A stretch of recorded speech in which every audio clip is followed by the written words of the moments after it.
the Honorable Presiding Officer, Vice Governor Vicente de Jesus, the Honorable Members of the Sangguniang Panlalawigan, who are all present, of course, the department heads of the provincial government and our personnel, parang lahat ata andito ngayon, our distinguished guests this morning. Let me name some of them. Congressman Dinan Hernandez, our Deputy Speaker. Bishop Gutierrez, I appreciate Bishop, nandito ko kayo talaga. Sa ating mga minamahal na mayores ng probinsya ng South Cotabato, Vice Governors, Vice Mayors, na nakikita ko dyan sa likod, ang ating mga municipal councilors, of course, ang ating mga barangay kapitan, at ang mga miyembro ng barangay council, at bago ko makalimutan, ang mga taong andyan, ang galing sa aming Development Alternative Framework areas, sa liblib na mga lugar at sityo ng ating probinsya. Ang ating mga regional directors, hindi ko na isa-isahin. Gusto ko lang tawagin ang ating NEDA Regional Director, Chairman ng ating Vice Chairman ng ating Regional Development Council, at mga Provincial Directors ng National Government Agencies, our fellow government workers, honorable members of the Judiciary, our representatives from the partner natin na non-government agencies, civil society, our religious mentors of the different religious groups in South Cotabato, of course, our South Cotabato Chamber of Commerce officers, our business partners, our armed forces of the Philippines, represented here by the 27th IB, and I want to introduce the new battalion commander, Colonel Otida.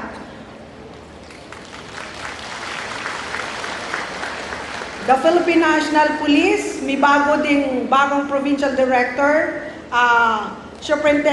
Senior Superintendent Salcedo. Yung ating Council of Elders ng Muslim groups natin, andito, nakita ko.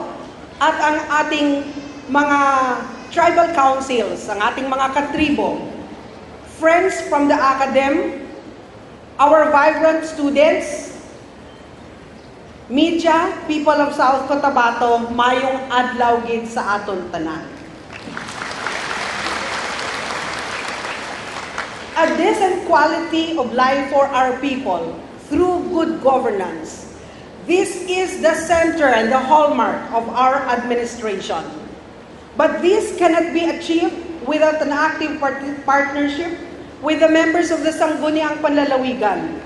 The Solidarity Roadmap is enshrined in our executive legislative agenda for 2017 and 2019, crafted together with our partners from the civil society groups. Year after year, together, we prioritize programs and projects that our income can fund, and we believe can usher us to this goal. Let me acknowledge the 14 strong members of the Sangguniang Panlalawigan, led by Vice Governor Vicente de Jesus. Your commitment is demonstrated by the adoption last year of the following legislative measures. Talaga hong dibdiban ang kanilang mga hearings. Una, framework for good governance of the province of South Cotabato. Dahil kung wala ito, wala ho tayong giya. The institutionalization of the Dangal ng South Cotabato Employee and Enterprise Integrity Awards. The declaration of the Integrity Week every third week of September. The creation of the South Cotabato Economic Enterprise. And the revised Revenue Code. The approval of the revised wage rates of the job orders and contract service workers. We believe that good governance is strengthened by this executive legislative solidarity. What is the litmus test of our 6-point development agenda?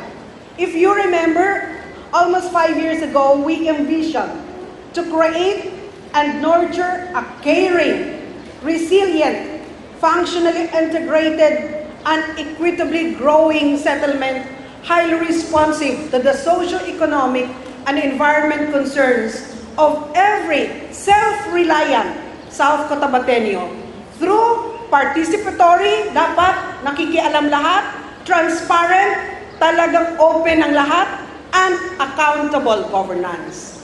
Ito ang ating hangad at nangako tayo na lahat ng ating programa at proyekto na pupunduhan ay sisiguro na ito ay ating maabot. Our priority number 1, good governance, advancing integrity, accountability, efficiency, transparency, and increased participation. Kung ang pamamalakad ay magulo, sabog, malabo, maraming tinatago, para bang meron tayong mga sekreto palagi, at ang mga nagpapalakad ay hindi nag-aaral, bulakbol, walang sinseridad, walang focus o direksyon, tsak walang patutunguhan o babagsak ang ating gobyerno at ang ating administrasyon. That is why SP Resolution number 167, Series of 2017, puts premium on putting the provincial government house in order. Inayos muna natin ang ating bahay by adopting the South Cotabato Good Governance Framework. I credit our many reforms to the reason why, despite missing a year ago because of the GSIS contribution issue, we regained the Premier Award in Local Governance, the Seal of Good Local Governance. We were also awarded the Seal of Good Financial Housekeeping and the Hall of Fame as a 4-time Galing Puok awardee. Reforming the public sector or even the provincial government is not a walk in the park. Many have tried and failed or surrendered to the system because it is easier that way. Ang hirap po. It also demands strengthening the role of civil society. Sasabihin mo, private na mga tao, makialam na kayo sa panggobyerno namin. And also strengthening the media as the watchdog of our performance. Those are anathema to dictatorship and patronage politics. It is for this reason that we adopted the CSC Prime HRM platform to ensure a competent human resource. Ang dami kong leader na nagtampo dahil di ko mabigyan ng trabaho ang kanilang mga anak. We have drafted the initial competency model to ensure a proper assessment tool. The COMS or Committee on Organization and Management Strengthening finished the review of our 9 department office structures and completed 4 more offices and units for the SP approval. Dito ako nagpapasalamat sa ating sangguniang panlalawigan kasi they really took time reviewing the finished product of our COMS. Tinitingnan nila tama ba kami sa executive department, kailangan ba ito? Kasi kailangan naming mapunuan lahat ng hinihingi sa aming trabaho, pero hindi kami dapat magdagdag ng napakaraming empleyado. Yun ho ang challenge ng balancing namin. As an offshoot, PESO or Public Employment Service Unit is now institutionalized. No, nag-a-assign lang tayo ng tao. Ngayon, opisina na sila. They can now assist in ensuring our people's full and equal employment opportunities. The Internal Audit Unit, noon di ko alam kung anong trabaho nitong internal unit. Pero ngayon, they evaluate processes and systems focused on 2 problematic office, public hospital at saka provincial engineering, and they are now in mentoring stage. The changes in these offices are satisfying. From a 35% implementation rate, alam nyo ba, ang Nag-umpisa kami, akala namin okay na kami. Yung pala, 35% lang ang implementation namin ng no balance billing policy sa hospital. Kaya maraming nagreklamo, ano bang libre dyan? Nagbabayad naman kami. Now, we are now at 81% in South Cotabato Provincial Hospital. Ang problema na lang namin, yung regulated drugs at yung nagre-require ng yellow prescription na mga gamot. Ang Nurala ho natin, District Hospital, 97% free na ang no balance billing. Ang atin ng Pulumulok Hospital ay 97% ang Pulumulok Hospital at ang implementation of less than 20% in infrastructure. Alam nyo ba, napakatagal na panahon, 20% lang pala nang napupunduhan namin ang mga project namin sa infrastructure na natatapos namin that year. Kaya ang hirap-hirap. Nagpaaral kami, bumili kami ng ekwipo, bumili kami ng logistical support, at sa awa ng Diyos, last year, 62% na ho ang completion rate ng aming provincial engineer. Kung konti na lang yung reklamo na tabingi, meron pa rin namang mga reklamo, hindi maiwasan, pero meron ho kaming ginagawa dyan para ma-address again. Now, we wanted transparency and efficiency in our processes sa probinsya. Kasi pag hindi transparent, hindi efficient, natatagalan ng lahat ng bagay. So last year, we developed 3 new automated systems para mabilis at walang tinatago. In addition to our existing 13 systems developed by our own information technology unit. Of course, naiingito kami sa Agusan, ang galing-galing ng kanilang personnel system. Pero nang tinanong namin magkano ba, 20 million ang halaga, at every year meron ka pang binabayaran na royalty. Ito ho, gawa lang ng ating ITU. Ito, ano bang ginawa nila na ito? Gumawa ho sila ng payroll systems for job orders, fund control systems for our accounting office, and laboratory information system for our health office. This year, we expect the queuing and customer feedback system to be fully operational in the primary frontline offices. Para walang nang reklamo na mayroong nauuna, kahit nauuna na yung isa, na ang tagal ng kanilang queue, may palakasan. So ngayon, computerized na yan ngayong taon.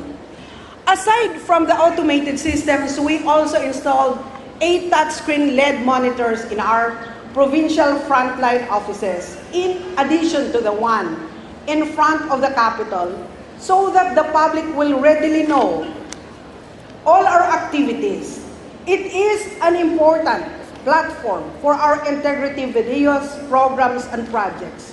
We are now 100%, together with PhilGIPS, 100% compliant to the full disclosure policy. While institutionalized, the award system as provided in the newly amended praise manual, such as the awards for the most outstanding supervisor and employees, the Bayanihan Awards, the Dangal ng South Cotabato Employee Integrity Award, and the Enterprise Awards under I-South Cotabato. We also introduced stringent validation of accomplishments and calibration of targets of our employees now that we are in the 4th year of our strategic performance management system. Tanong nga nila sa akin, Gov, masyado ka daw nagbibigay ng pabor, bonuses sa mga empleyado ninyo. Alam niyo ho, sa kanila nakasalalay ang success ng aming programa at ang implementasyon na to. At deserving naman na ibigay sa mga empleyado ang nararapat na ibigay sa kanila. Diba? Gusto ko rin i-commend ang aking provincial administrator, si Mr. Danny Sope, ang Human Resource Development Office, at ang Provincial Planning and Development Office na member ng aming Evaluation Committee sa SPMS. Hindi ko sila nakikita dahil minsan 1 week, inuupuan talaga office by office, division by division, sa pag-draft ng targets ng bawat isa at ang pag-evaluate ng performance nila dahil may third-party validator ho kami. Hindi pwedeng mambola lang. Idagdag mo na mga abogado na ho ang namumuno ng aming fact-finding at administrative investigation committee. Kaya ho, pag may kasalanan ka, talagang you have to go through the process. So, nakita niyo ang bonus, in exchange nito, ang target, ang hirap, at pag may kasalanan, merong sanction. 3 na lang ho ng kaso ang pending sa AX namin sa ngayong month na ito. Sa programa naman namin, fully functional ho ang Provincial Project Monitoring Committee. They monitored 18 problematic infrastructure projects. Di ba? Nirereklamo yung mga daan na hindi, walang taong gumagawa o napapabayaan. 18 yan, binisitahan. Hindi lang ng region, kasi ang region bumibisita rin. Kami, 18 ho, at may mga findings yan. And I want to commend DILG Provincial Director Audrey De Pedro, who is heading this monitoring committee. The Provincial Multi-Partite Monitoring Team on Land Use and Environmental Policies Implementation and Compliance, or PPMT-LEPIC, inspected 8 companies last year and close monitoring of their compliance to the findings, and recommendation is being done. So sa mga national government agencies kung saan namin in-endorse ang mga findings, sa mga mayors natin kung saan namin in-endorse, dahil sila ang may jurisdiction, pwede ho ba aksyonan ninyo? Kasi hindi ko gusto na nung mag-review ng monitoring, ang report nila hindi ina-aksyonan. Diba? So, kinakailangang aksyonan ho ninyo. And I would like to commend SP De Pedro, who is the head chairman of the PPMT-LEPIC, dahil siya ang chairman ng Committee on Environment sa House. Sa ating mga mayors, dapat to yung land use or zoning ninyo, i-review nyo. Kasi meron kaming nakikita na sana ayaw nyong ganyan na i-classify. Pero nalagay sa land use, hindi nyo na mabago, kaya ho tayo nagkakaproblema. Medyo madugo ho talaga itong zoning ordinance na mga ito. In consultation meetings with Regions 11, 12, and 13, last month lang, a civil society representative said, hindi naman nagtatrabaho yung Provincial Development Council na yan, walang kakwenta-kwenta yan. Ang presence namin dyan, stamping pad lang kami. Tumayo ko talaga at sinabi ko sa South Cotabato, hindi ho totoo yan. Unang vice chairman ko from the private sector. Ang lahat ng sectoral heads from the private sector. 48% ho ang kanilang membership sa PDC namin, hindi ho 20%. And no resolution or agenda or issues are being agendaed without passing the sectoral committee. Tapos they sit in all special bodies. Sabi niya, pinipili lang naman ng mga mayor at gobernador sino dyan. Sabi ko, lahat ho nang na-accredit sa SP, pinaupo namin. Sila ho ang pumipili anong special bodies ang kanilang uupuan. Kaya sa amin, hindi ho stamping pad ang Provincial Development Council. Sa lahat ng ating reforma, I too, as a governor, as a leader, I accepted that I must also grow. Kahit sabihin na natin, 2 na ho ang ID ko. Napilitan ho akong mag-aral dahil nakakaya naman ng dami kong dinidemand sa lahat, tapos ako pala hindi nag-aaral. So I accepted the challenge to be one of the 13 governors who enrolled in the Provincial Leadership and Governance Program, or PLGP, of the Department of Health and Zuelid Foundation. 1 taon ho ito. I believe we impressed them. As just 2 weeks ago, Yusek Tayag of DOH came to inform and brief us that we are chosen as the pilot province in the new and strengthened service delivery network. Ang hirap, nakinig ako, ang hirap. Kasama namin yung mga may-ari ng mga hospital at clinics na pribado dito sa South Cotabato.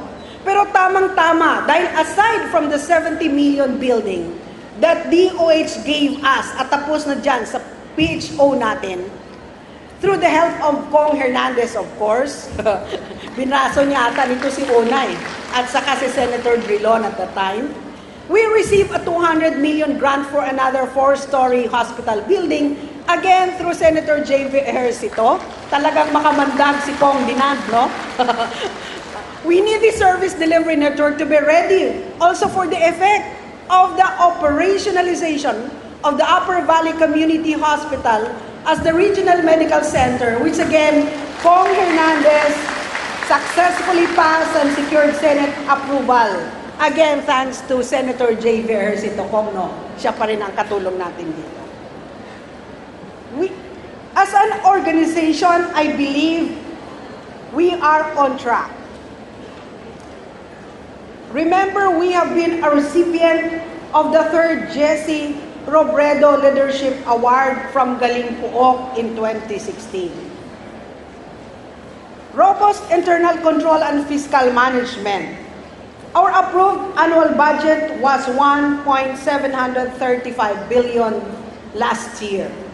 This does not include our supplemental budgets, which utilize savings from previous years. And we allocated 387.8 million or 28.8% for our local development fund, an additional fund of 254.7 million for programs and projects in addition to the budget for the delivery of regular services for health, nutrition, social welfare and protection, agricultural and environmental management. Because of our compliance to the provisions of the Procurement Act, we saved 51.1 million from competitive bidding last year, and from the procurement of infrastructure projects, 3.7 million pesos. We reached an all-time high of 276 million from our RPT collection. The first 100 million mark for our share. First time, naka 100 million share kami dyan. Kasi the rest, pupunta sa munisipyo at mga barangay.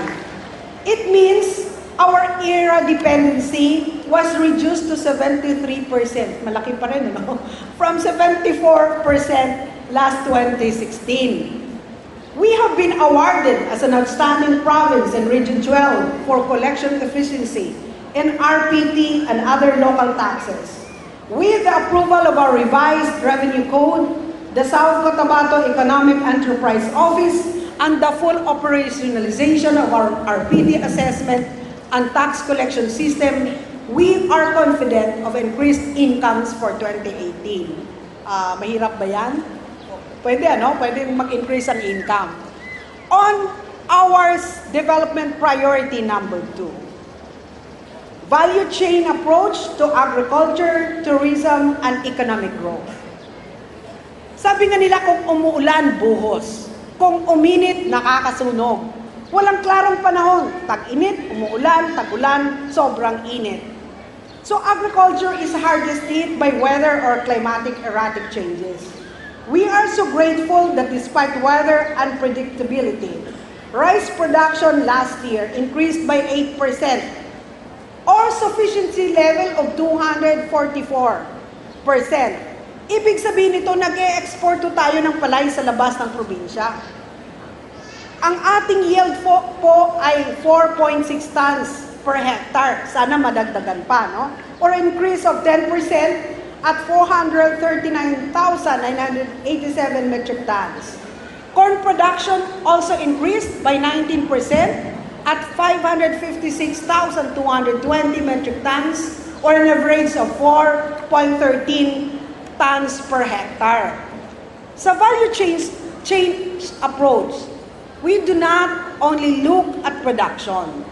Dapat from soil preparation to quality of seeds, technology, pest control, harvesting, storage, value-added processing, and marketing. In short, we connect all the dots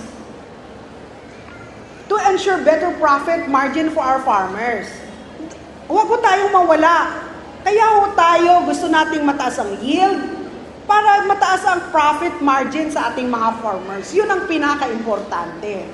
We are now adopting the value chain system or approach in all our economic endeavors para ma-maximize at ma-capture natin ang lahat ng mas nakakarami maisali sila sa economic highway. Kasi minsan, akala natin, wow, ang galing, ang daming nakatrabaho, ang daming development. Ang hindi natin alam, maraming hindi kasali dyan. At yan ang dapat nating makapture this year. Our irrigators associations are adjusting to the free water supply regime. Laki ho ng impact at pagbabago nito. Kaya dapat may safety net so tayong gagawin sa tulong ng Department of Agriculture. But the lack of sufficient water supply for some areas remain unresolved. May irigasyon na tayo, may mga kanal tayo, pero yung sa dulo, kulang ang tubig. We continue our PNPL program, yung plant now, pay later. Plant now, pero wala namang nagpay later. Okay lang, no? Namigay ho tayo ng 10,825 hills of high-value planting materials such as coffee, durian, mango, pomelo, and conducted skills technology transfer to support calamity hit farmers. Kaya sumakit ang dibdib ko dito eh. We allocated 2.4 million for palay and open pollinated varieties consist distribution. Namigay ho tayo doon sa mga tinamaan ng kalamidad ng mga seeds.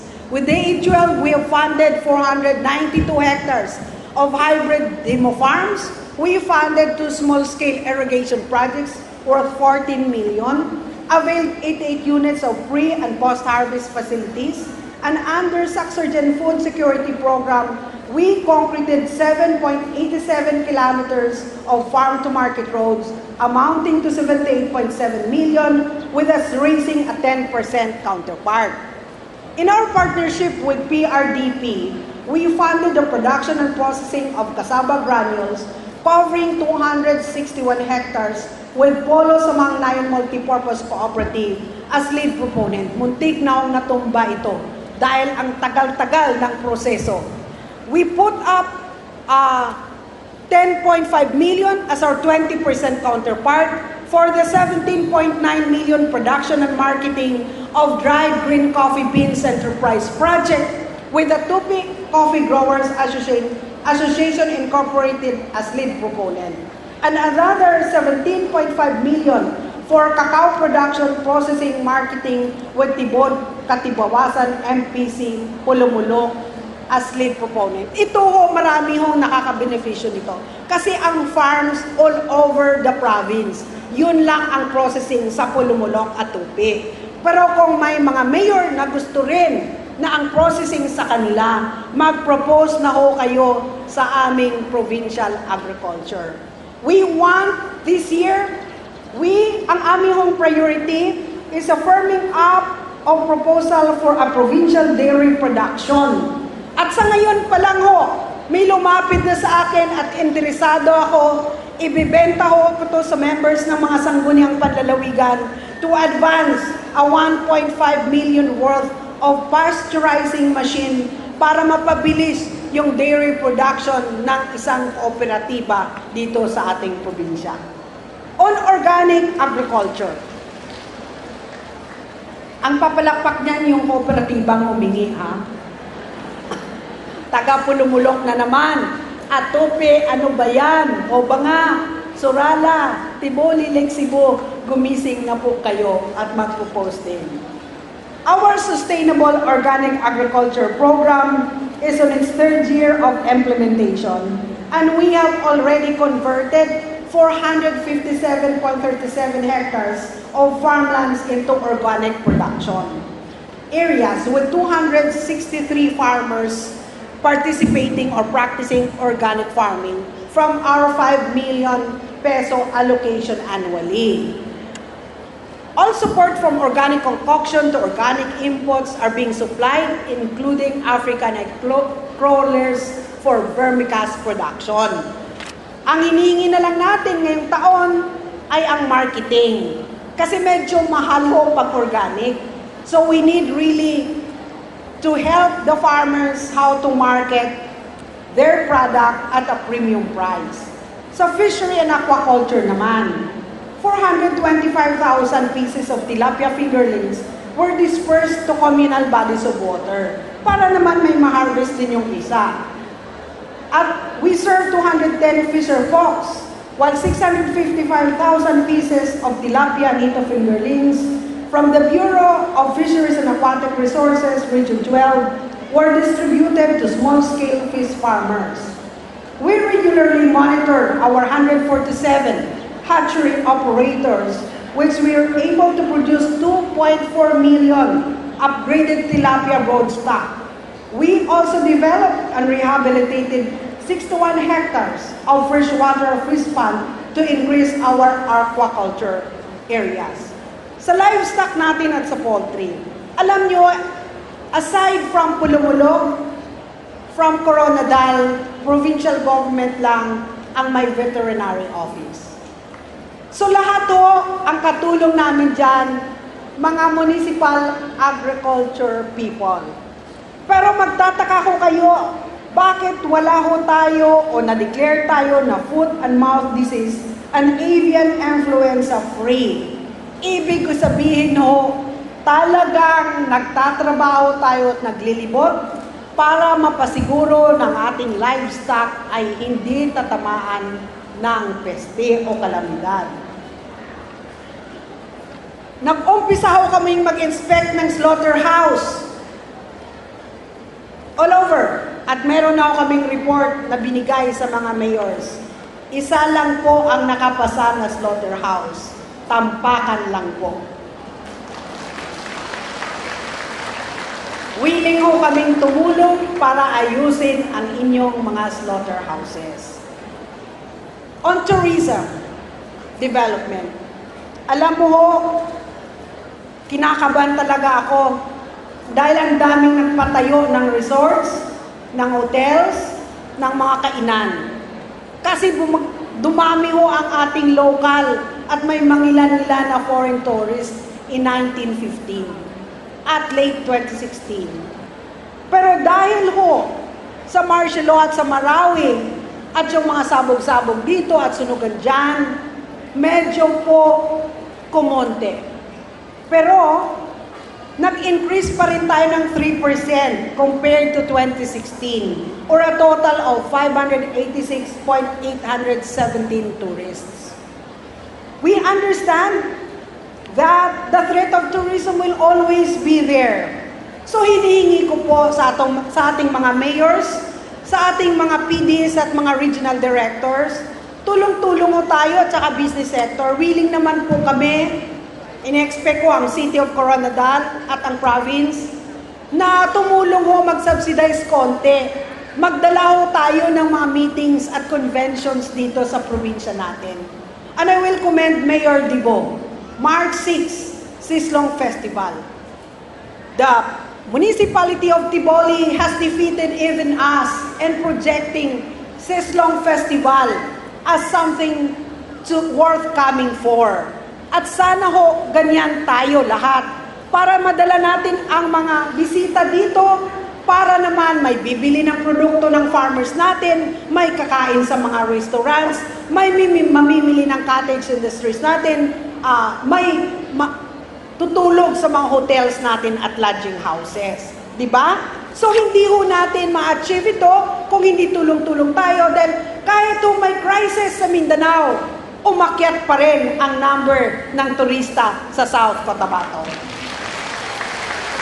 On economic and investment promotion, despite the threats of insurgencies and the restrictions brought by martial law declaration, we succeeded in providing an enabling environment for businesses and in generating opportunities for employment in our province.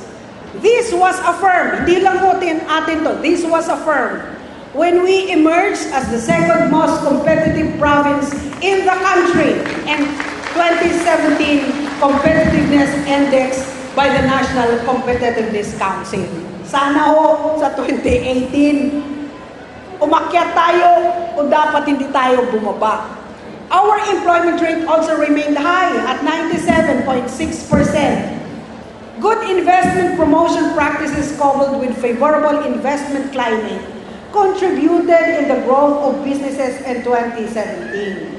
We recorded an increase of 11% from 2015 The total gross sales of registered firms reached an estimated amount of 44 billion, while inflow of new businesses earned an estimate of 1.5 billion worth of investment, higher by 4% in 2015.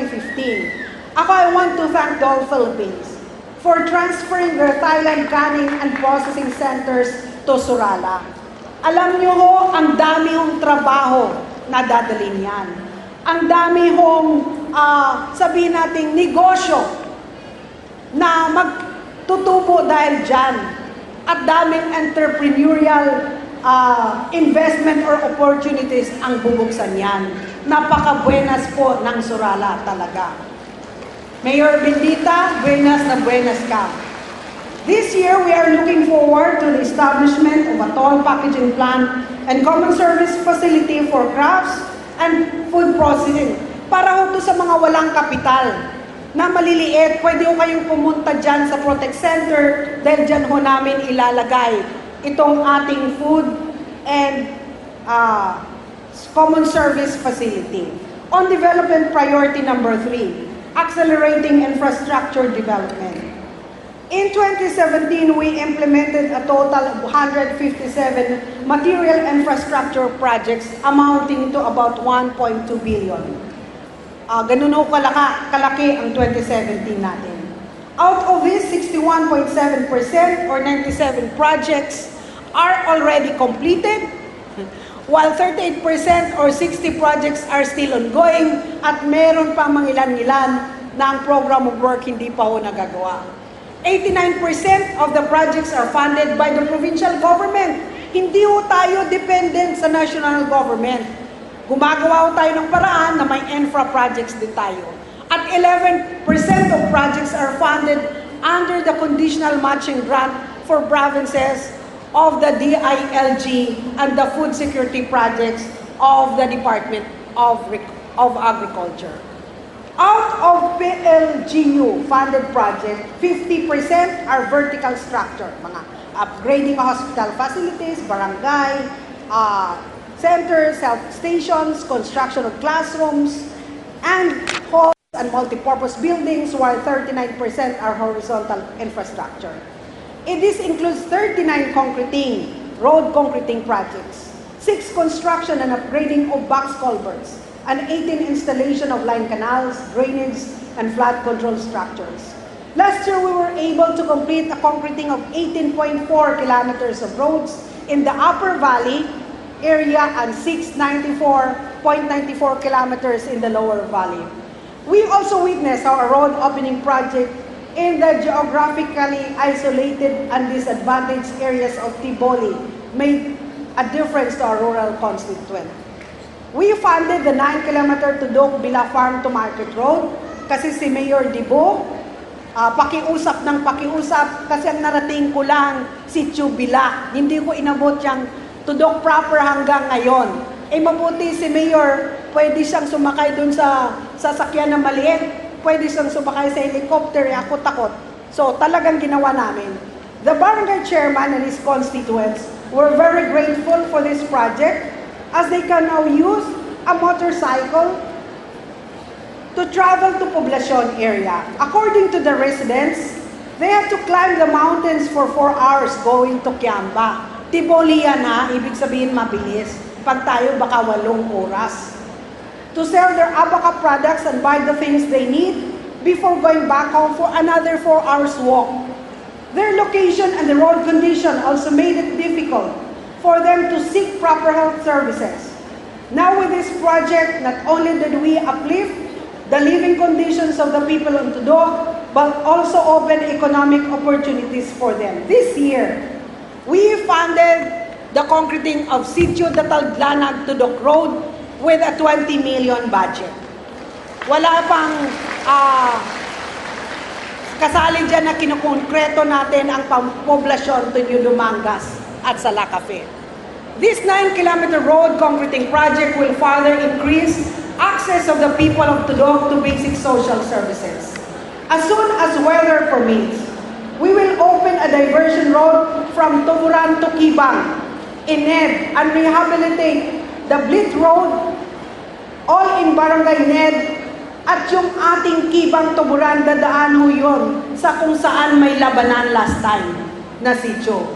We have funded the Dadlanag-Datalbiao Road in Tampakan, as well as Dumadalig-Tinago Road this 2018. Concreting na ho ang funding natin. Another top priority of this administration is building bridges. Talaga ho, naiyak kami dyan sa tulay.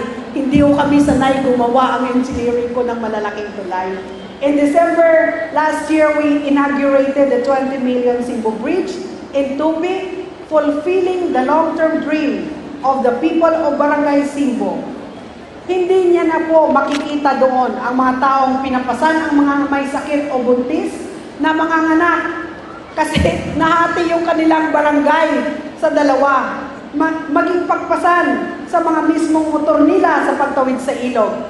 Sabi nga ni Barangay Captain Eliberto Prudente, hindi natin tingala sa langit tuwing hapon ang mga magulang para malaman kung uulan at pagkatapos pa uuwi ng mga anak nila ng alas 2 kasi yung kanilang high school at elementary na sa kabila ng river para lang makatawid ng ligtas sa ilog. Panoorin po natin ito. Kapila ko na ginambal sa mga teachers, sa mga dinikanan, nga rin sa barangay, amuning, hindi na kamo magsigi kabalaka, magtanaw sa langit, nga alas 2 pa lang sing hapon, pagkadulong sa babaw, puli na kamo kay basi magbaha. Karon, batjag ko, sakto na gitang oras ang ila pagpuli sa inyong kabataan, hindi na gid kamo magkabalaka. Amo gani, in behalf sa Barangay Council, kapasalamat di kami sa kay Gov, kaupot ang iyang Vice Governor, sa iyang Provincial Board Members, sa tanan, ng mga opisyal. Labis po kami nagpapasalamat sa inyo. Pagbigyan nyo na kami ha, taga DPWH at si Kong Dinan. Kasi yung kanila chicken lang yung aming project eh. Pero first time na malaking tulayan namin na ginawa. Kaya very proud kami. More bridge projects are also expected to be completed this year. Despite the many problems we continue to encounter in completing the Nasib Bridge, talagang sinita kami ng Malacanang at may RD dito. With a project cost of 24.8 million, we will push for its completion na dadaanan na ng motor. This year, as the delays have been causing unintended consequences and inconvenience to our people. The Matlong Bridge in Banga, with a project cost of 19.8 million, is almost completed. Ang ganda na ho, makikita ninyo. Indeed, we build bridges to bridge the poverty gap, particularly along the poor communities in geographically isolated areas that are not normally reached by basic public goods and services like the ongoing New Dumangas Rojas Bridge. From Tiboli, pwede ka na pumunta ng Lake Cebu pag nayari natin yan. And the San Roque Kipalbig Bridge, so pag merong gulo dito sa main highway, pwede na ako kayong mag-shortcut dyan sa Kipalbig, labas ng San Roque. In 2018, we are looking forward to more road construction projects with the help of our partners from the national government, of course. First, the Road Leveraging Linkages for Industry and Trade, or ROLIT program by the Department of Trade and Industry and DPWH, approved for projects for a multi-year funding in Pulumulok, Tampakan, Tupi, and Santo Niño with a budget of 170 million. Under the CMGP program of the DILG, we have access funds for the concreting of 8 road sections with an allocation of 192 million. Nabawasan ito kasi dapat 400 million. So hahanap po ako ng pera para punuan, pero hindi pwedeng hindi pa konkreto ang 8 kasi na-announce na at magagalit na ang mga mayors at barangay kapitan pag walain ko pa yung kanila.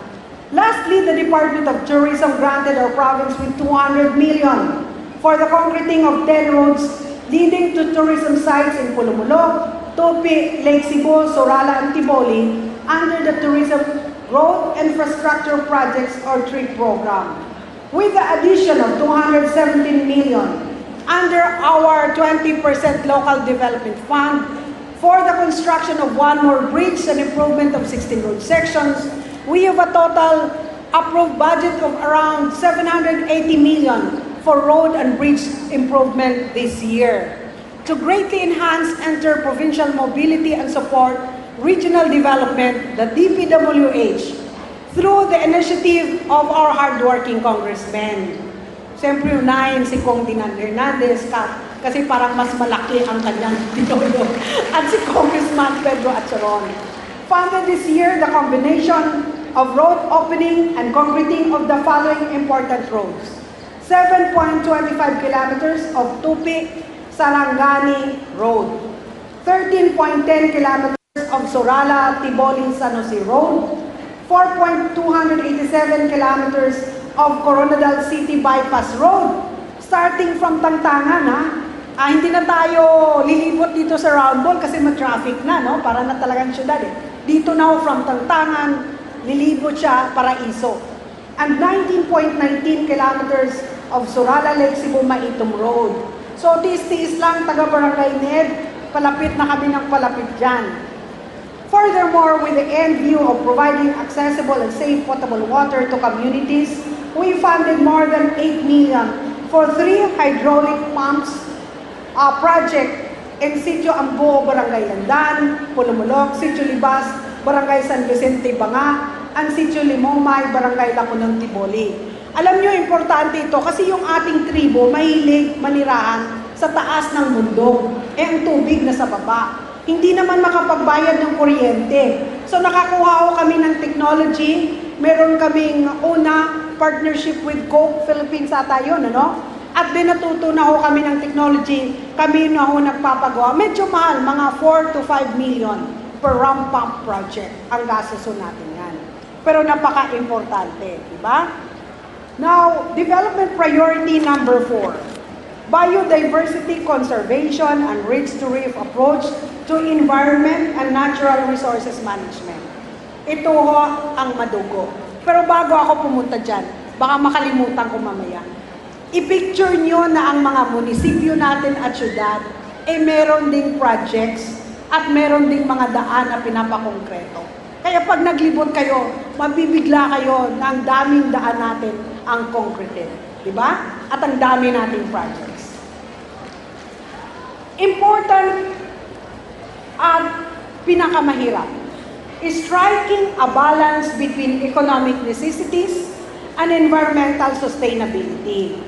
Ito talaga ang debate. Paano mo balansihin? Isa rin po sa tungkulan natin ang masigurado na ang mga susunod na henerasyon ay mayroon pa rin sapat na likas na yaman upang sila ay patuloy na mabuhay at magkaroon ng magandang buhay. And we can only fulfill this obligation for intergenerational equity by ensuring that our ecological units continue to thrive amidst the threats of degradation. We invested in the improvement of the Integrated Provincial Environment Management Center or IPMC at Barangay Tinongkok Municipality of Tangtangan. At gusto ko pong magpasalamat sa Barangay Kapitan at Konseho ng Barangay Tinongkok at sa Mayor po ng Tangtangan na inaccept po ang project na to kasi sa ibang lugar ang dami mong rally-rally kung ito ay yung ipropose. We invested in wastewater treatment system, vermin compost beds, disposal and storage vaults, and a training center were established last year to enhance the operation of the existing pyroclade treatment facility for healthcare waste. Kasi huhulihin mo tayo ng DENR. The IPMC is now serving 23 hospitals and healthcare waste generators and has collected and treated at least 144 tons of waste. Other than its waste management function, it also augmented local revenues as it generated a net income of 3.9 million pesos in 2017. In addition to our Galing Puo projects, diba, the first clustered sanitary landfill in Sorala and the first Minambayanihan small-scale mining program in the country. First yun sa buong bansa. We are again the first and only provincial local government unit in the entire country that invested and engaged in a project with a facility that addresses the problem of toxic, hazardous, and infectious waste. Kaya dumating ang taga Manila dahil sabi ko, instead na pagalitan nyo kami sa kakulangan namin, i-mentor nyo kami at tulungan. Kasi kapwa naman tayong nasa gobyerno at kami lang sa buong bansa ang nagtayo nito na LGU. The facility is also now becoming a learning site and is frequently visited by local government units coming from the different parts of the country. Kaya lang, syempre, pag host ka, pamerienda ka ng pamerienda, no? Mayor ng Surala. Pero binas naman, dahil nagsha-shopping naman sila at nagla-lunch. Kaya dapat may libreng merienda tayo sa mga lodging houses at hotels dito, no? The center also has a functional nursery that currently nurtures 10,000 various bamboo propagules and assorted endemic tree species to support various reforestation initiatives. Kasi sabi ko kay Pemo, yung mga munisipyo hingi ng hingi, wala tayong maibigay. So gumawa kami ng nursery doon sa lugar na yon. Because of the growing anthropogenic threats to biodiversity and the challenges of climate change, we continue to intensify our reforestation efforts. Last year, we were able to plant 40,000 bamboo propagules, rehabilitated 3 water sources in Lake Cebu, and maintained 8 kilometers of riparian zone areas.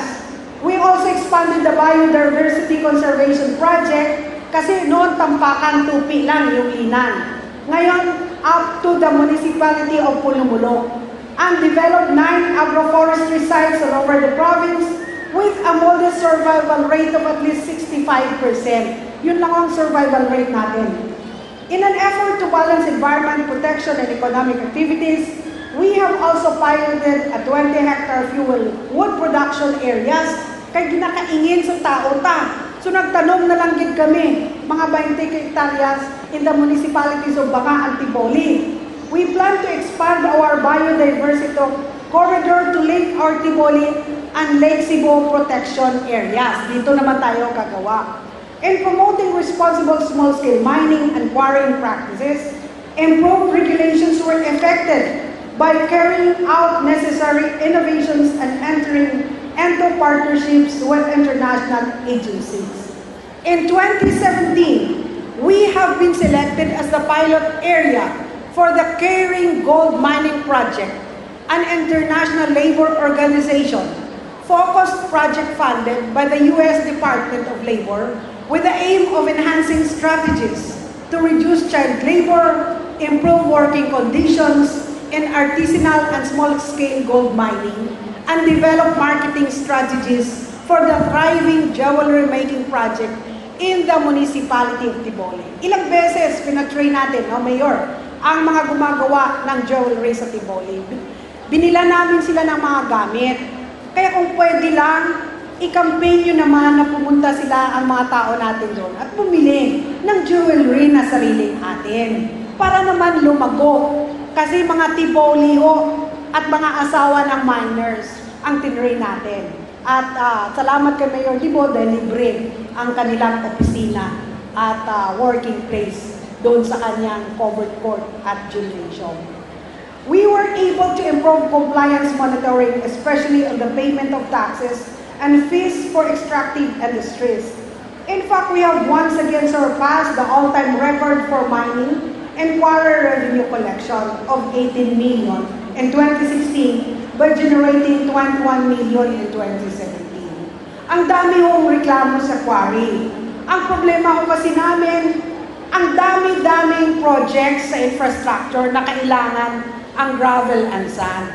Kaya nga ho, palipat-lipat yung communal quarry namin para mapasiguro na yung kasiraan ay mamimitigate.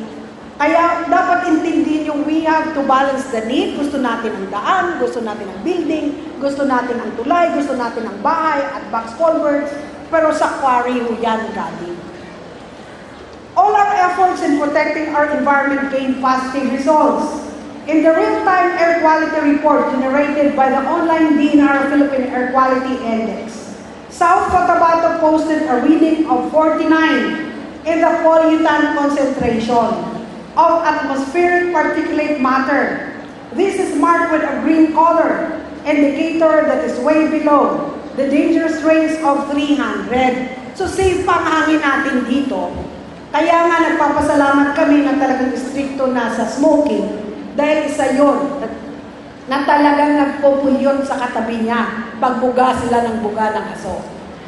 The recent DNR water quality status report also indicated that the province's major water bodies are still generally within the acceptable quality standards, so suitable and sustainable in providing a healthy and livable environment for the constituents of South Cotabato.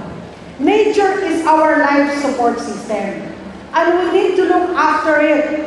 So this year we will take greater steps in safeguarding our environment through community-based forest management programs and increasing standards on small-scale mining and quarry regulations. On priority number 5, isa na lang, konting-kunti na lang, konting tiyaga at pasensya. Disaster risk reduction and climate change adaptation. All our progress will become meaningless if we cannot mitigate the effects of climate change. Last year, our country was beset with 23 typhoons, with Typhoon Vinta gravely affecting areas in Mindanao last December. Nagpapasalamat po tayo at hindi maluba ang pinsalang naidulot sa ating probinsya. On the same year, sinubok din po ang kakayahan natin na tumugon sa oras ng sakuna. One was in January when a Romanian national and a local resident jumped into our falls in Lake Cebu. The other one was in October when Coronadal City Public Market Fire incident gutted 337 stalls, to which we provided financial assistance amounting to 2.2 million.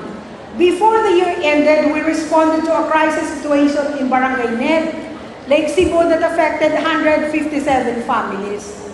Ang maganda ho kasi, pag nangyari ang kalamidad o sakuna, yung ating PDRR ay pwedeng mag-jump off na dala na ang food and non-food relief assistance kasi medyo effective tayo sa stocking. Also, throughout the year, we have experienced a total of 237 disaster incidents of fire, flash flood, heavy rainfall, strong winds, landslides, and others like armed conflict, vehicular accidents, and dengue outbreak, to name a few. This incurred an estimated cost of damage worth a little more than 285 million pesos. Marami rin tayong flood mitigation projects na ginawa like box culverts, like canals, or flood control structures funded from our calamity fund. Effective and prompt action in times of disaster requires the preparedness of everyone, especially of our communities. Hence, we conducted series of capability building programs such as disaster response and rescue operation trainings that has been cascaded to communities and produced 148 emergency responders. Sabi ko nga sa PDRR namin, ano ba yan? Wala nang tigil na training. Wala nang training, capacity building. Kaya lang, pag hindi handa, sayang din naman. We included our incident command, no? Sa ating operation center. We implemented various mitigation and adaptation measures like early warning signages, installed 4 vulnerable communities in Tiboli, Surala, Santo Niño, Lake Cebu, logistical support such as agri-inputs, drugs, biologics for animal, emergency shelter kits were provided to other member agencies of the Provincial Disaster Risk Reduction and Management Council. We purchased last year one rescue ambulance sa Pulumulo ata pumunta at ihabol din natin ang Surala na ambulance at tangtangan, 4 na units ng contained breathing apparatus kasi baka matesting yung fire natin at kinakailangan pumasok sa mausok, and granted BFP offices in Surala, Norala, Lake Cebu, and Santo Niño for disaster needs, we purchased a total of 500,000 gender-sensitive relief commodities, while 3 million was allotted for Food for Work program. But we do not stop here. As we move forward in building resilient local communities, we adopted the Local Climate Change Action Plan for 2017-2019 and the 2018 Climate Change Expenditure tag Annual Investment Program as our planning tool. Kasi dapat planadong lahat, no? Para ready tayo anuman ang mangyari. On Development Agenda number 6, convergence approach to the responsive delivery of social services. All our efforts are directed toward achieving our ultimate goal of poverty alleviation. Of course, meron tayong Millennium Development Goal of reducing extreme poverty by half when measured against income as indicator. Sabi ho ng UN report, na-achieve ho natin yan. Pero poverty persists globally. Apparently, a significant number of people remain poor when measured against other indicators of poverty, such as masakitan sa poor health, lack of education, inadequate living standards, disempowerment, and threats of violence. Given these global realities of poverty, we hope to alleviate poverty by addressing its multiple dimensions other than income. Dapat hindi lang income. Hence, we initiated the implementation of the Convergence Program for Poverty Reduction, guided by the Province Convergence Framework for Poverty Reduction, which is 7 poverty dimension. Hindi ko na isa-isahin. Pero pinili ho namin ang triangulating ng Barangay Kimato na pilot. At susunod ho kami sa Barangay Blit, ng Barangay Ned, Sitio Dataligaw ng Barangay Tasiman, at dahil may kaguluhan sa Bunglangon, isasama ho namin sila. Dito ho, hindi lang kami sa gobyerno, pati private sector at religious leaders of groups. Sinabi namin tumulong na tayo at tingnan ho natin ang epekto kung ito ho ay mas effective. Let me share with you that over the years, South Cotabato is the only province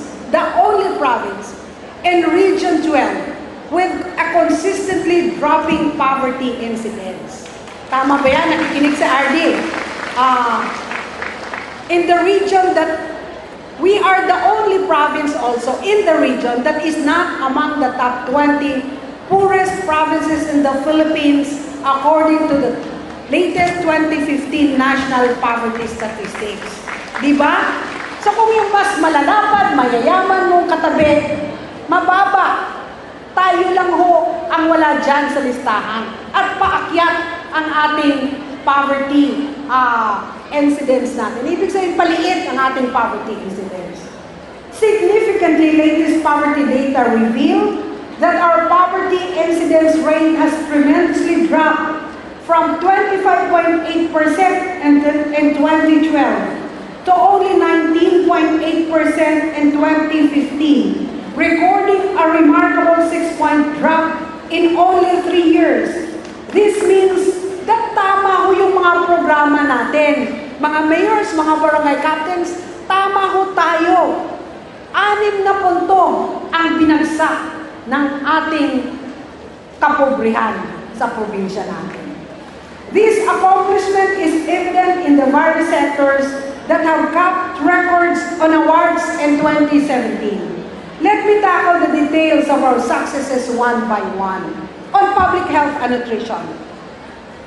For the health sector, we have been declared as the only malaria-free province in Region 12. Binigyan mo tayo ng cash award na 350,000 and another 1 million to support our sustainability program.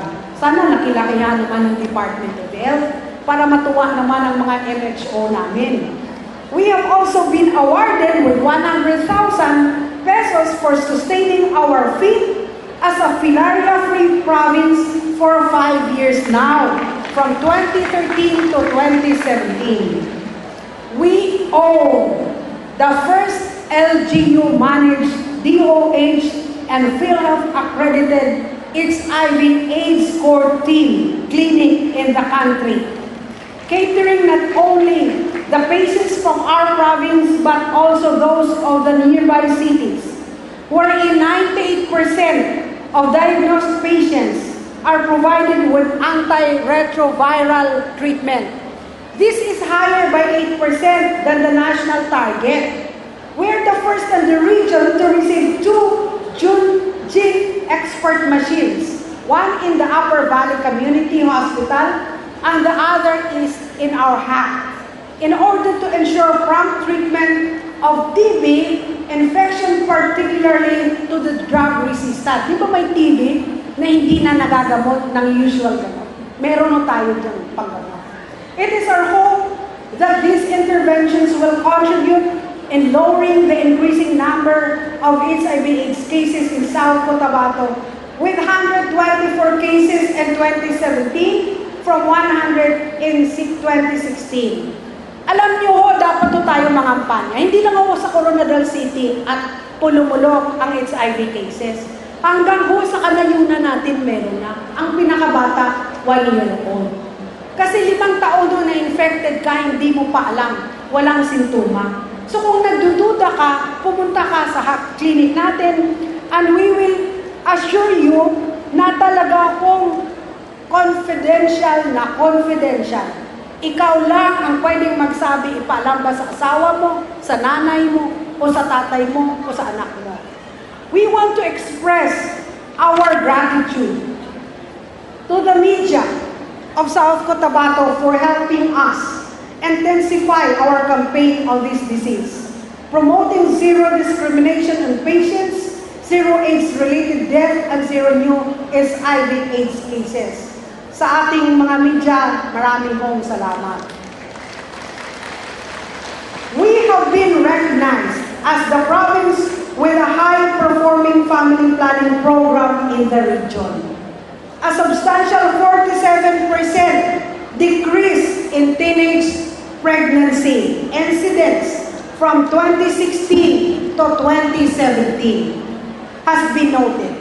This implies that we are doing very well in our efforts on responsible parenthood, family planning, and adolescent health and development. For 4 consecutive years, we have been awarded as the best performing provincial epidemiology and surveillance unit in Region 12. Despite this, we will continue our interventions to address the prevailing causes of sickness, which are respiratory disease for all ages and sepsis among infants. More importantly, we will also continue to focus our interventions on the leading causes of infant death and death among adults, which are sepsis for infants and lifestyle diseases, cardiovascular and kidney disease yan for adults. Additional records show that infant mortality rate is 11 deaths per 1,000 live births, which is lower than the national target of 17 deaths per 1,000 live births. Meanwhile, child mortality rate was pegged at 14 deaths per 1,000 live births, which is again substantially lower than the national target of 25 deaths per 1,000 live births. And ang ating maternal mortality rate is 42 deaths per 100,000 live births, far lower than the national target of 70 deaths per 100,000 live births. Pero sana zero ito. Kaya ho nagbigay na kami ng bahay ni nanay sa mga munisipyo malapit sa kanilang mga RHU. At nagpapasalamat tayo sa Social Action Center ng Diocesan of Marbel o Diocese of Marbel na pumayag at nagboluntaryo na yung mga taga-bundok na bababa at ma-hospital sa Provincial Hospital na walang pera at walang matirahan ay tumira muna yung kanilang mga bantay sa Social Action Center. Malaking bagay ito. We hope to decrease the number of human deaths due to rabies infection. Dito tayo mataas, which doubled to 18 deaths in 2017 from 9 deaths in 2016. Hence, we persisted in giving house-to-house vaccination of domesticated animals. Pwede ho ba, kung hindi nyo kayang bantayan ng mga aso ninyo, magpakapon na lang kayo kasi libre naman o napaka-cheap. man. Diba? O kaya huwag nyo na kayong magpaanak ng magpaanak. Kasi ang dami yung namatay sa rabies last year. A total of 58,000 dogs ang nabakunahan natin. But dapat every year kasi yan. So ipakapon nyo na kung hindi nyo kayang magpa-vaccinate every year. Nagpondo ho tayo ng 1.8 million for the establishment of the Provincial Dog Pound Facility in Barangay Central Surala. Salamat Mayor Bindita. Sana sumunod din yung ibang munisipyo. Willing ho naman kaming mag-fund uli para magkaroon tayo ng dog pound. Ensuring primary health care at the grassroots, the efforts of our barangay health workers have consistently shown results as they receive the award as the top performing barangay health workers association Federation in Region 12 for 4 consecutive years at nakakuha sila ng 440,000 last year. Sabi ko nga sa mga probinsyang andoon, uy, hahiyaan nyo ba na sa Cotabato na lang palagi ang nananalo? 4 na taon na to, hindi nila nakukuha sa atin. In our desire to monitor and improve the health condition of our constituents, we recognize the role of our barangay health workers, our real heroes on the ground, in augmenting the limited number of our hospital healthcare providers. Sa paglilibot ko, namamangha ako sa mga kasulok-sulukang sityo. Wala hong masabi ang mga tao natin sa barangay health workers na talaga naman palang lumalabas at naglilibot. This is the reason why we never fail to allocate honorarium at naghingi ata mga honorable SP ng konting dagdag. Kasi nga naman maliit. Diba? Nagpaparinig na ako. So sa ating mga barangay health workers, salamat at mabuhay po kayo. We are compliant to the Expanded Breastfeeding Promotion Act of 2009. We are declared as the province with the most number of mother-baby-friendly facility certificates of commitment. Dito talagang agresibo tayo na magpasuso ang mga nanay at wag nang bumili ng mga gatas na hindi naman healthy para sa kanilang mga anak. Also, in our effort to give true financial risk protection to all our indigent constituents, in partnership with PhilHealth, we established the point of care enrollment program in all of our 4 government-managed hospitals. Qualified patients and their qualified dependents shall be provided with PhilHealth coverage under the sponsored program. In 2017, we enrolled 4,332 indigent beneficiaries, spending an amount of 10.3 million pesos. The Upper Valley Community Hospital in Surala has only acquired its license to operate December of last year. So we expect them to be implementing the programs of PhilHealth too. Lastly, the following statistics data show that our interventions and exemplary performance in effectively implementing health reforms have resulted in tangible outcomes and impacts to our communities. Una, percentage of rural health units and health centers accredited by PhilHealth for maternal care package sustained at 91%, with only the municipality of Lake Cebu being processed. Bibigyan ko ng 2 million para sa birthing facility ang Lake Cebu. Second, number of RHS health centers accredited by PhilHealth for TB-DAD sustained at 100%. Percentage of provincial budget allocated for health services sustained at 25%. At pwede ihingi ako sa mga munisipyo, dagdagan nyo naman ng konti ang OOE fund ng inyong Department of Rural Health Unit Department. Kasi doon tayo bumabagsak. Bed occupancy rate at all PLGU managed hospital improved at 200% from 189% in 2016. Ibig sabihin, dumami ang pasyente namin. Gross death rate of all PLGU managed hospital decreased at 1.07% from 134% in 2016. Kahit nag-decrease, hindi pa rin katanggap-tanggap. TB treatment success rate sustained at 94%, and percentage of fully immunized child increased at 75% from 70% in 2016. Infants exclusively breastfed sustained at 76%, so maraming pa rin hindi nagbe-breastfed. Percentage of household with sanitary toilet facilities increased at 92% from 91% in 2016. With all these awards and developments in our health sector, we truly deserve to be awarded as the LGU with the best local health system in the region. Diba?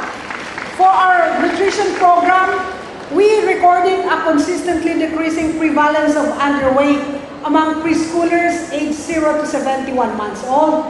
In 2013, the prevalence rate is 7.63%, while in 2017 it decreased to 4.46%.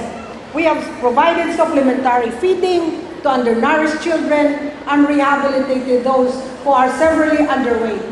Nais ko pong pasalamatan ng ating barangay nutrition scholars, social workers, at mga lokal na pamahalaan na kaagapay natin sa implementasyon ng programang ito. Our efforts towards this desired transformation have enabled us to maintain the first-year Crown Maintenance Award kasi po di pa naging Hall of Fame tayo na Crown Awardee nationwide. So na-maintain natin ngayong taon towards nutrition improvement and poverty eradication. On education and scholarship program. Sabi ho nila, kunti lang yung ating ginagasto sa edukasyon at sa scholarship. Hindi po totoo yan.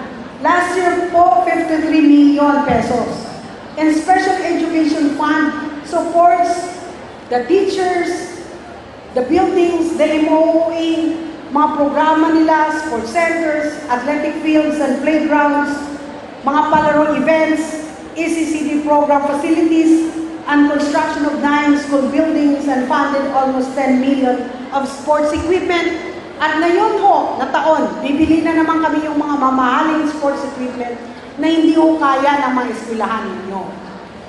Our Kabubuasan Paglam Scholarship Program and Grant in Aid for those coming from the less fortunate have changed the lives of many young students who are driven by their dream to help their families rise above the misery of poverty.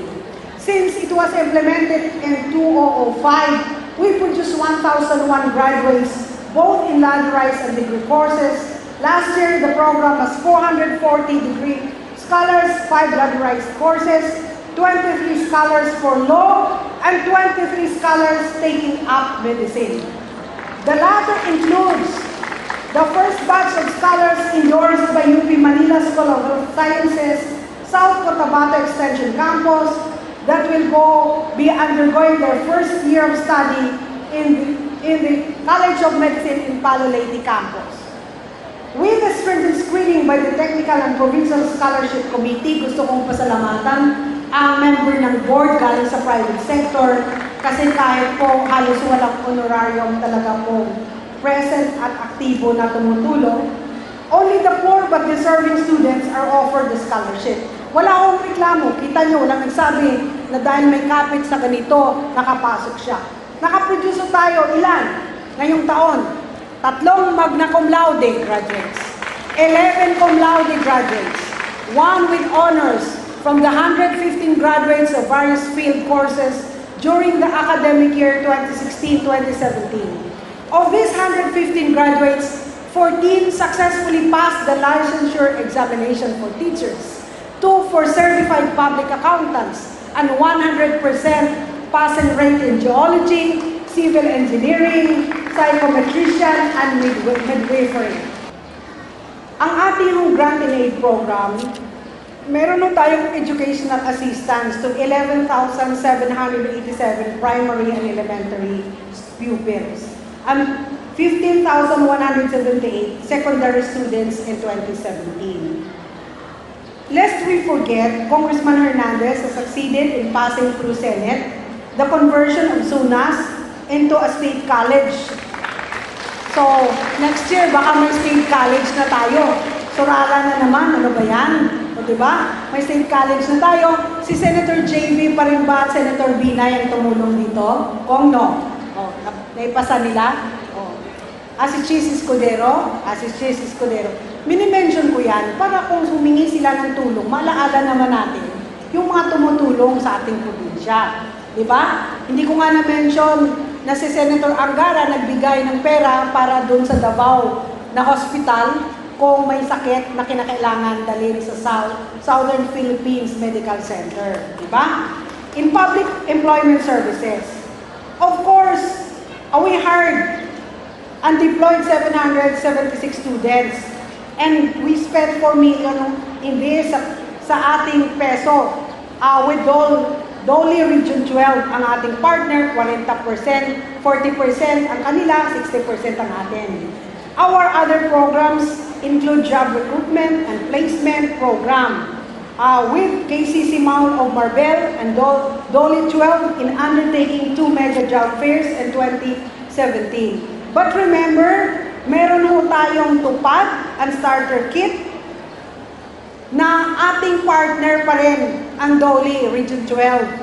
At idagdag mo dito yung tupad, a starter kit ni Congressman Hernandez, parang ang dami-daming nabigyan at gusto kong i-announce, sabi ni Kong sa akin, bibigyan niyo ng tag-1 milyon sa TESDA scholars ang bawat town niya. Sali mo na lang kung ang region, ang first district. O, diba? Ito yung, meron din naman akong 2 milyon na binigay niya. So, ang gusto ko ay yung carpentry. Nag-usap na kami ng Unified with Dole na yung pag-aaral sa NC2 sa heavy equipments na drivers kasi malang bayad dyan sa province na po.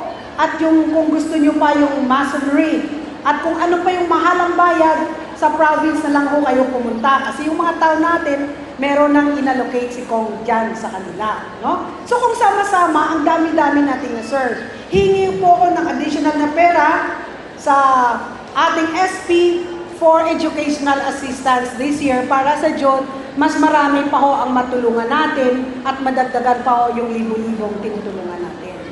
Sa social services naman, 36 million ho ang allocated last year for assistance to individuals in crisis situation. Kung malaala nyo, kung hindi ho malibre sa ating mga government hospitals, nagbibigay ho tayo ng tulong. We spent 36 million for that. 13,008 clients were provided hospitalization assistance. 4,238 clients, medical assistance, which include medicines and anti-rabies vaccine. 4,211 clients. We have also extended burial assistance to 1,503 clients and mortuary assistance to 1,514 indigent constituents. Namimigay ho tayo ng food packs, sakong bigas, coffin, donations, transportation passes, hospitalization assistance to our indigent patients from South Cotabato admitted at Southern Philippines Medical Center in Davao City. May pera ho doon si Senator Angara. We provided counseling sessions and other psychosocial interventions to cases of abused women. Meron pa rin hong asawa na binubugbog ng kanilang mga asawa. So, tinutulungan pa rin ho natin. Yung foster care natin, orientation at adoptive forum, nagpapatuloy ho. At sana tuloy-tuloy marami pa akong sumali dito. Excited po akong isabihin sa inyo na nag-usap po kami ni Ma'am Nising ng Shukim. Nakakuha na daw siya ng lupa kasi gusto kong mag-partner ang provincial government sa kanila para sa mga matatanda na hindi na ho inaaruga ng kanilang pamilya. Magagawa tayo ng senior citizen center. Pero hindi ibig sabihin nito, papabayaan nyo ang mga lola, apo at saka lolo nyo. Kasi hindi ho maging magaan ang Panginoon sa atin kung hindi ho tayo magmahal, mag-aruga at kilingin ang ating matatanda. Remember that our destiny will be heavier. Our faith is not good if we cannot love and take care of our senior citizen. Diba? So dapat yan is pasok natin yan sa isip. The Provincial Social Welfare also profiled 18 formal rebels after the 27th IB, 57th IB, and PNP Coronadal issued a JAPIC certification. And 2 of these 18 rebels are minors at sa pangangalaga ng ating 27th IB. Baka ho gusto nyong tulungan sa pagpapaaral, mas maganda ho. With the surrender or going down of Ka-Efren and his wife, I'm hoping to have a better understanding of the continued rebellion in our province. Ang dami ko na hong nakilala. Kilala ko na ho sa inyo sino ang nasa white area, sino ang member ng collectives, sino ang sa barangay, militia, at kung sino ano-ano pa man. Itigil na po natin. Tulungan nyo na lang tayo para hindi na ho tayo naglalabanan dahil ang laki ho ng perwesyo sa buhay ng lahat-lahat. Diba? Sa ating community development programs, focused on identifying, segmenting the actual population of the basic and disadvantaged sectors such as the differently abled persons, senior citizen, solo parents, tribal women, and youth and Federation of Muslim Leaders. We would like to acknowledge our daycare workers kasi po sila nagpo-foster ng ating mga kabataan. At dahil kasama na kayo sa Special Education Fund, maka-expect po kayo ng mas maraming tulong at pagpapatayo ng inyong mga daycare centers.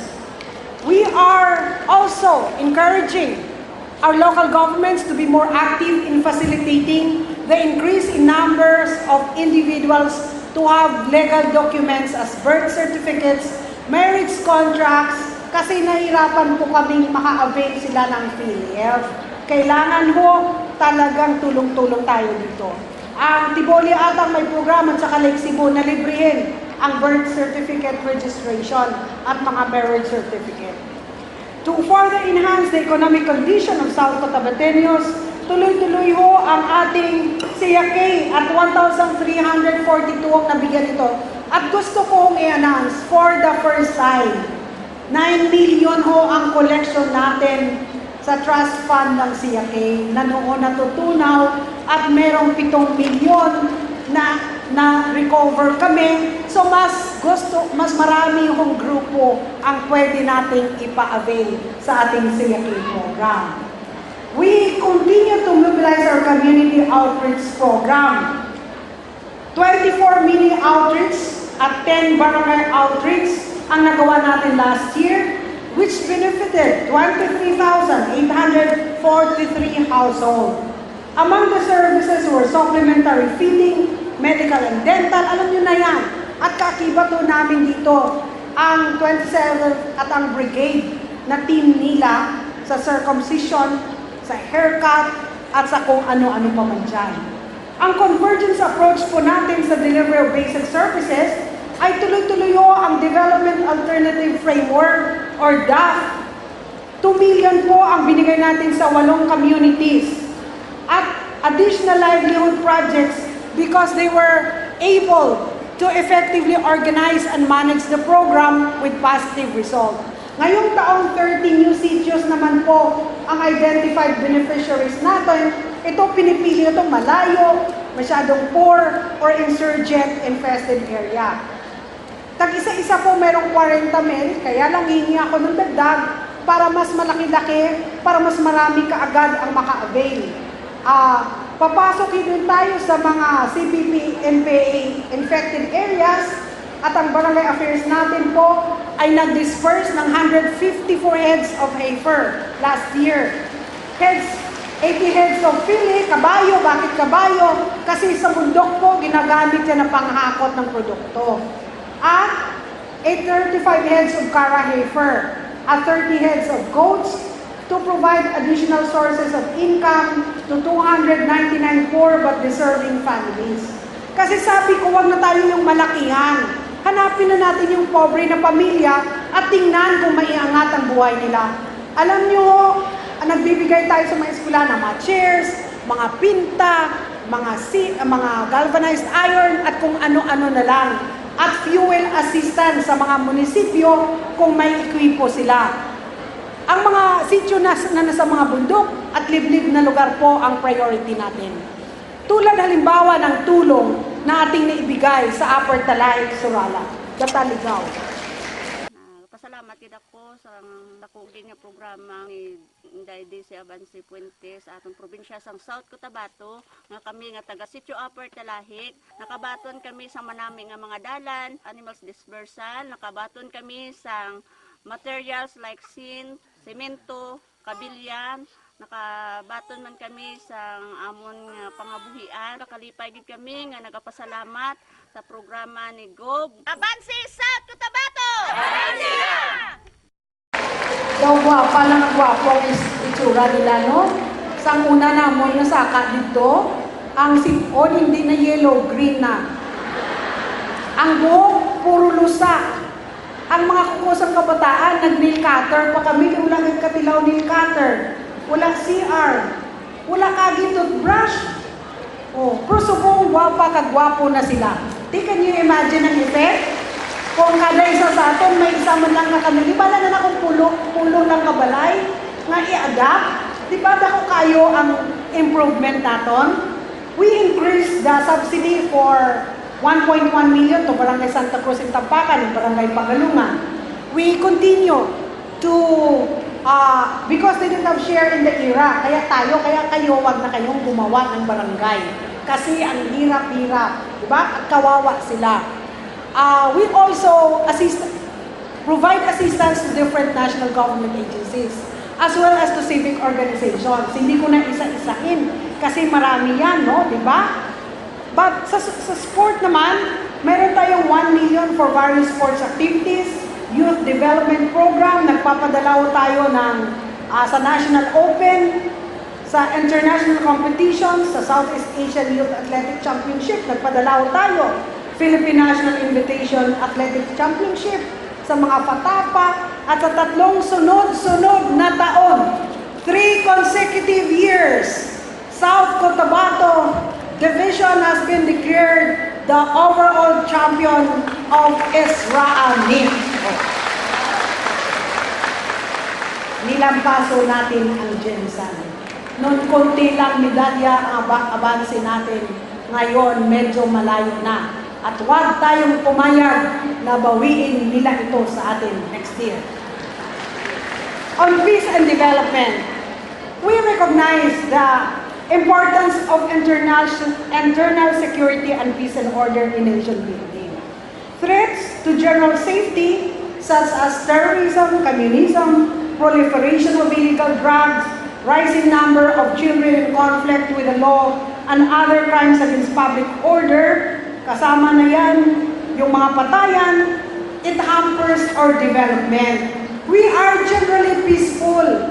Dahil sa ginagawa nating mga programa, kasamang civil society, religious groups, tayo, pag walang reklamong tao natin, peaceful tayo. Ako, gagawa tayo ng paraan para walang need na mag-intervene ang ating armed forces. Kasi pag sila ang nag-intervene, siyempre, armas yan. Nagtitiwala po ako sa ating kapulisan at sa sandantahang lakas at sa mga BPATs. I-remember natin mga BPATs natin na buong tapang at walang pagod na nagmamanman sa ating kapaligiran. Sa gitna ng ating kasiyahan sa lahat, Tinalak Festival, Palaro, Israa, yung private colleges na dito rin sa atin, nag-conduct ng Kaling Sports Fest, yung kasiyahan sa mga piyesta, sila ang ating katulong. Kaya hindi ko na isa-isahin, lahat ng law enforcement, including the judiciary, ay meron pong suporta galing sa provincial government. As a result, last year, bumaba po ng 15% compare sa 2016, ang total crime volume natin. Compared noon, 43% in total crime volume in 2017. has already been cleared. Our efficiency in solving cases has also improved by 12%. Di ba? Pero,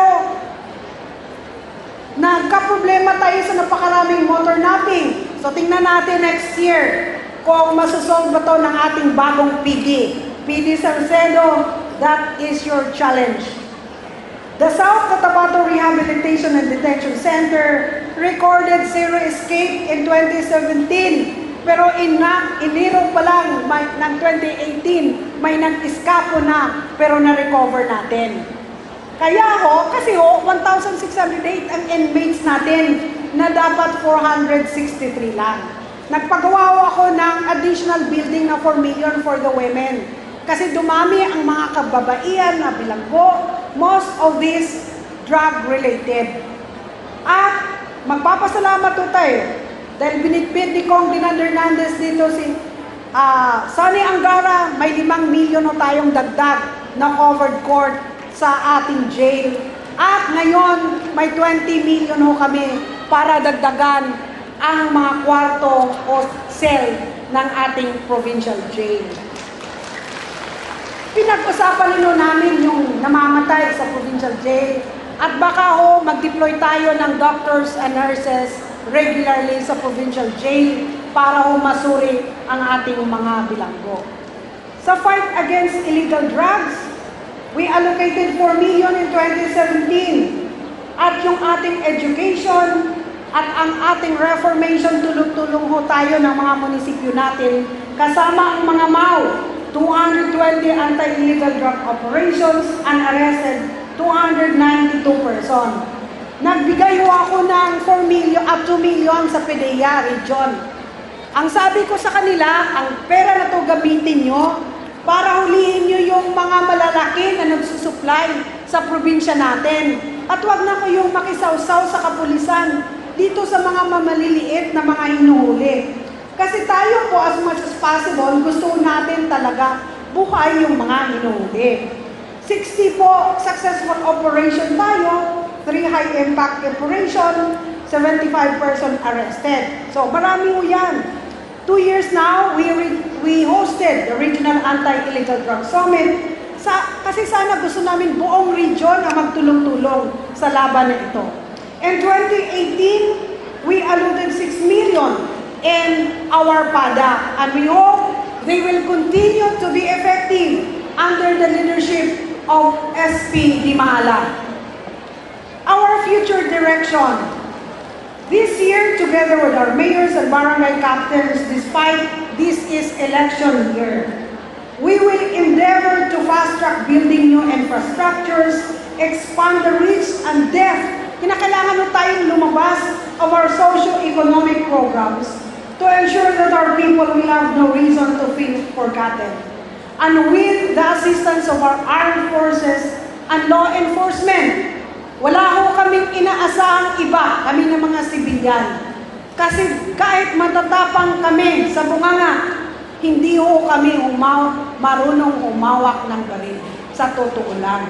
So kayo ang aming inaasahan to ensure the safety of our people. Our victories are not achieved without sacrifices. Alam niyo yan. Ayon sa medical results, buenas na ang 10 out of 300 of our employees in the provincial government na healthy. Ang lahat yan may sakit, diabetes, urinary tract, kidney, high blood, rayuma, at kung ano-ano pang sakit. Ang dami yung tumatandang dalaga sa provincial government.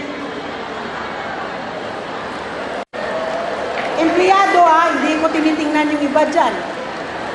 At nag-iiwalay na mag-asawa. Ang daming may problema sa mga anak dahil halos oras-oras, araw-araw, trabaho. But we chose to be in public service. Government workers na nanumpa ng serbisyo sa taong bayan higit sa lahat.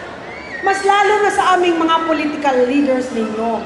Kung gaano kabigat sa inyo, dapat mas mabigat sa amin.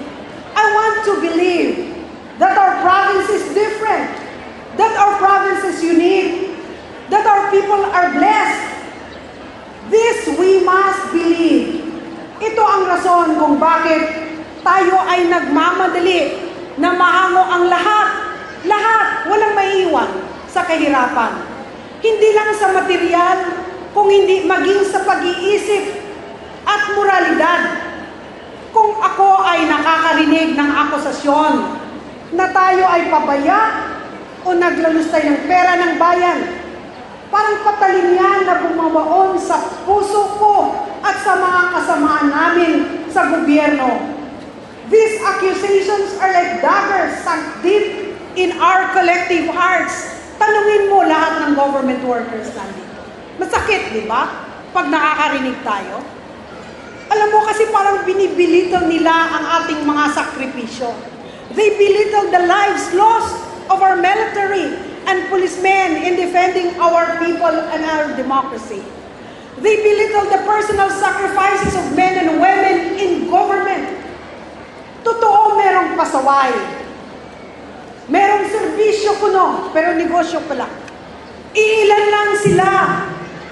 They too should be declared enemies of our people and our democracy. The future of our children and our province is worth the fight. Huwag kayong maniniwala na hindi ito laban at laban na totohanan. We have achieved so much and still we need to do more. Parang walang katapusan na challenges. Pero nakaya natin. Sama-sama, taga-gobyerno, taga-simbahan, mga akademya, mga negosyante, katribo, kamuslim, ordinaryong mamamayan ng South Cotabato. Generation to generation, we have never wavered. Around you, look around when you go out here. Around you is the fruit of our collective effort. Hinubog natin ang probinsyang ito. We have the courage. We have the will. We must be brave to stand against those who threaten the values we hold dear, because these values are the foundation of our being. They are what make us South Cotabateños. And so together, we shout, Avance, South Cotabato! Magandang hapon po sa ating lahat.